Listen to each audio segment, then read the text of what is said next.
আসসালামু দোস্ত আমাদের নূর আলসাবাদ অফার চলছে মাশাআল্লাহ ভাই অনেক দূর থেকে এসে একটা মোবাইল নিছে মোবাইলটা আপনারা দেখালে বুঝতে পারবেন জবরদস্ত একটা মোবাইল কালারটা দেখে black colour 8GB plus 4GB RAM 256GB storage 5000 battery 1 বছরের ওয়ারেন্টি মোবাইলের প্রাইস হচ্ছে অনলি 449 টাকা 450 টাকায় মোবাইলটা নিছে জবরদস্ত মোবাইল দেখেন 5000 ব্যাটারি কোয়ালিটি দেখেন মোবাইল মাশাআল্লাহ জবরদস্ত একটা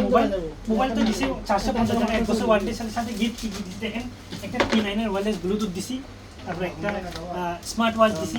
তারপরে একটা হেডফোন দিছি তারপর সাথে একটা সিম কার্ড আছে চার্জার আছে মোবাইলের সাথে কম্বো অফারটা নিছে অনলি 450 টাকা ভাইজান আপনার কেমন লাগছে বল আপনি কোন মোবাইল নিছেন ঠিক আছে কোন মোবাইল নিছেন Redmi 12 প্রাইস কত দিছি 450 ডিসকাউন্ট করছি তো সাথে গিফট দিছি না দিই কি গিফট দিছি হেডফোন স্মার্ট ওয়াচ ডিসকাউন্ট করছি তো আমাদের নূর আলসাবাদ আছে আপনার কেমন লাগছে ভালো লাগছে না সবাইকে আমাদের নূর আলসাবাদ আসতে বলেন ডিসকাউন্ট করে রাখছি সবাইকে এদিকে ভিডিওতে বলেন হ্যাঁ ভাই মোবাইল নিয়েছে ভালো লাগছে সবাই আসে না সবাই আসবেন ইনশাআল্লাহ ডিসকাউন্ট প্রাইসে মিলবে মোবাইল যখন নেবেন সাথে অনেক কিছু গিফট পাবেন অরিজিনাল মোবাইল পাবেন জবরদস্ত মোবাইল আর আমাদের নাম্বার তো আছে নক করবেন কারো যদি প্রয়োজন হয় আসবেন আসসালামু আলাইকুম